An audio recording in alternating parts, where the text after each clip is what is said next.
Magandang araw po mga kapuntos, at sa araw na ito po meron po akong tampok na video para sa inyo at sana ay magustuhan ninyo. Kaya sa mga bago pa po sa aming channel, please po don't forget to hit the subscribe button at ang notification bell para maging notified kayo sa bawat video na ilalabas ko sa channel na ito. At bilang kahilingan po ng punto por punto team at naway maintindihan po ninyo, sana po wag nyo pong i-skip yung mga ads sa aming mga video. Sa maliit na bagay na po na yan, malaking tulong po yan sa ating programa at sa ating ministry. Sana po maunawaan po ninyo. Maraming salamat po, kaya wag na po natin patagalin. Simulan na po natin.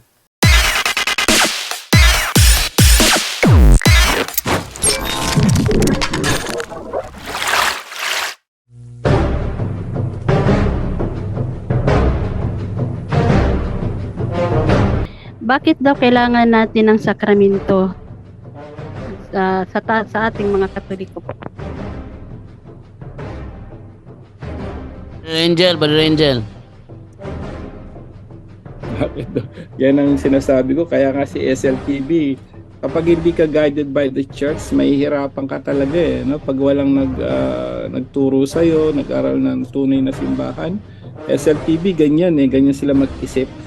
No? Puro literal. No? Yung paliwanag na theological context, hindi nila naintindihan.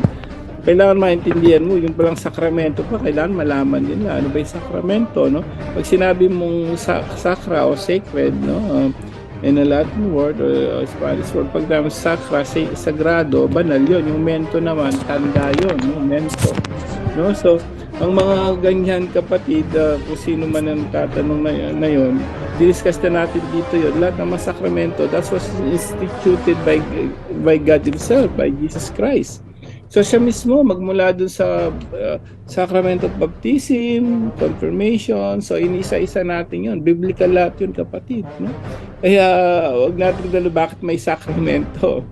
hindi bakit may sakramento para mas malaman nyo, biblical ba yan? Yes. No? Turo ng simbahan, turo ng Biblia yun at galing mismo kay Jesus. So biblically, pwede natin isa-isa yun later. But dati sinabi ko na yun. No? Bakit ng sakramento nasa Biblia ka mo? Kasi yun ang gusto nila biblically. Biblically, si Jesus mismo ang nagsabi niyan, nag-institute niyan from baptism, confirmation, anointing of the sick, holy orders, no? Hanggang dun sa sacrament of matrimony. Si Jesus na mismo ang nagsabi niyan, mahirap kayong maintindihan ka kasi mahirap kayong maintindihan ka mo sa kanila dahil wala kayo sa tunay na simbahan. Totoo, pero yung mga sakramento namin nasa Biblia ka. Yun ang sagot. Dagdagan ko lang, Brother Angel. Kasi sa aklat ng CBCP, yung Catechism for Filipino Catholics, page around 300 yung nabasa ko doon. Why do we need sacraments? Kasi sabi ng simbahan, the sacraments keep Jesus presence within us. Paano ba yung pagkasabi doon? The sacraments keep Jesus presence within us. So para bang yung presensya ng Diyos sumasa atin kapag naka-receive tayo ng sacraments. At 'di ba sabi natin Panginoong Jesucristo sa Mateo 28:20, I am with you till the end of time. So, paano magiging with us ang ating Panginoong Jesucristo? Through sacrament, sister.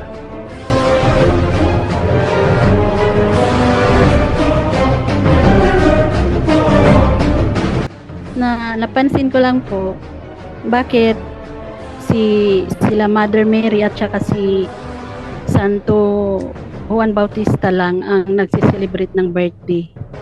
Bakit yung ibang santo is wala naman silang celebration po? Narinig ko ang paliwanag ng isang pari dyan. Sino ba yun? Si Father...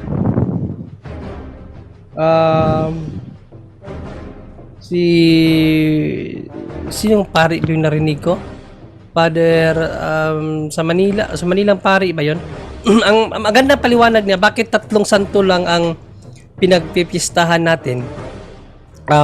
Unang-una, sa ating Panginoong Jesucristo. No? Pinagdiriwang natin ang birthday ng ating Panginoong Jesucristo dahil siya ang ating tagapagligtas, no? Siya ang source of kabanalan. Ibig sabihin, wala siyang kasalanan, no? Pangalawa, ang kanyang ina, the Immaculate One, no? Immaculada. Kaya ipinagdiriwang ang kanyang kapanganakan sa September 8 paalala sa kanyang pagiging immaculate, pagka walang bahid ng kasalanan. Si Saint John naman, John the Baptist, John 24, bakit naman inaalala ang kanyang birthday? Makasalanan naman siya. Dahil bago pa lang siya isinilang, pinaging banal na siya ng Diyos. Lucas 1:15. No, sabi dito sa Lucas 1:15, may significance kasi ang kailang kapanganakan sa Bible. Sabi dito, sapagkat siya'y magiging dakila sa paningin ng Panginoon at siya'y hindi iinom ng alak ni anong talata ba yun? Wait lang ha, nalimutan ko yung talata. Luke 1:15 pala. Luke 1:5, hindi pala 15 ito. Nagkaroon ng mga araw ni Herodes, hari sa Judea, ng isang saserdoteng ang ngalay Zacarias sa pulpong ni Abias, at ang naging asawa niya ay isa sa mga anak na babae ni Aaron, at ang kanyang ngalay Elizabeth. Ay hindi, nakalimutan ko yung talata. Wait lang, saan ba yung talata na si Lucas 1:15 ba yun? Luke 1:35? Ano ba yun na? Wait lang, hanapin ko yung talata, sister, no, na sa sinapupunan pa lang si Apostol na Juan, pinaging banal na ng Diyos. Luke 1:15 ngayon eh. Luke 1:15 ba yun? Oh wait, it's 35. Tayo ko 35 ba? Ito pa lang. Yun, nililima na siya sa 35 pala. At sumagot ang anghel at sinabi sa kanya, bababa sa iyo ang Espiritu Santo at lililiman ka ng kapangyarihang katastaasan. Ay, ito ba yun? Hindi, kay Inang Birhing Maria to eh. Yung kay, sorry, wait lang ha. Ano bang talata? Yung kay San Lucas ba yun? Lucas 1. Nakalimutan ko yung talata na si Luke 1:5? Luke 1:5? Basta sa Lucas something in Luke yun, Sister Rolet, na sa pagkapanganak ni John the Baptist, siya ay pinaging banal na ng Diyos. Pinaging banal na rin siya ng Diyos. Puspos na ng Espiritu Santo. Yun saan ang talata nga yun, Brother Angel? Yung puspos ng Espiritu Santo si Elizabeth? Luke 1:32? Mukhang Luke 1:28 yun. Luke 1:28, no? Luke 1:28? 132. 1:32 nga, 1:32. 1:32. 1:32. Ay hindi, sa Panginoong Jesucristo to eh. Ano ba talata yun? Nakalimutan ko yung... Bro, puspos siya sa puspos siya ng Holy Spirit, ang sabihin niya na dinalaw ako ng ina ng aking Panginoon. Oo. Yun 32 yun, di ba? 32, 33, oh. 32, basahin natin ha. Wait lang ha. Yan. Ito kasi ang paliwanag ng pari na napakinggan ko. Ito yung ginamit niya na ito ang ginamit niya na explanation. Ito yung explanation ko. Ito yung explanation ng pari. Sabi niya, siya ay magiging dakila at tatawaging anak ng katastaasan, at sa kanya ibibigay ng Panginoong Diyos ang luklukan ni David na kanyang ama. Ibig sabihin sa Panginoong Jesucristo. At siya ay maghahari sa angkan. Hindi nga ito. Anong talata ba yun? Yung kay anong dinalaw ba siya? 42. O yung si Elizabeth na, ito, 36. At narito si Elizabeth na iyong kamag-anak ay maglilihi rin naman ng isang isang anak na lalaki sa kanyang katandaan. At ito ay ang ika-6 na buwan sa panahon natin, June 24. Puspos siya ng Espiritu, 41. Sapagkat walang dito, umpisahan natin dito. At narito si Elizabeth na iyong kamag-anak ay naglihi rin naman ng isang anak na lalaki. Ibig sabihin si John the Baptist sa kanyang katandaan, at ito ang ika-6 na buwan niya. na dati tinatawag na baog, sapagkat walang salitang mula sa Diyos na di may kapangyarihan. Ibig sabihin, walang imposible sa Diyos. At sinabi ni Maria, narito ang alipin ng Panginoon, mangyari sa akin ang ayon sa iyong salita, at iniwan siya ng anghel. At ng mga araw na ito'y nagtindig si Maria at nagmadaling napasalupaing maburol sa isang bayan ng Huda at pumasok sa bahay ni Zacarias at bumati kay Elizabeth. At nangyari, pagkarinig ni Elizabeth, 41 pala, pagkarinig ni Elizabeth ng bati ni Maria ay lumukso ang sanggol sa kanyang tiyan at napuspos si Elizabeth ng Espiritu Santo. At sumigaw siya ng pinakamalakas sa tinig, sinabi, pinagpala ka sa mga babae at pinagpala bunga ng iyong tiyan. So sabi kasi nung pare na narinig ko, kapag napuspos ka ng Espiritu Santo, ibig sabihin nun, liberated ka na sa kasalanan. So special din si Saint John. Kasi si Saint John, although may bayad siya ng kasalanan, iba lang kay Mother Mary kasi si Mother Mary immaculate eh. So si Saint John, katulad natin, pero Saint John kasi doon pala sa sinapupunan pinaging banal na siya. Okay na, naalala ko na.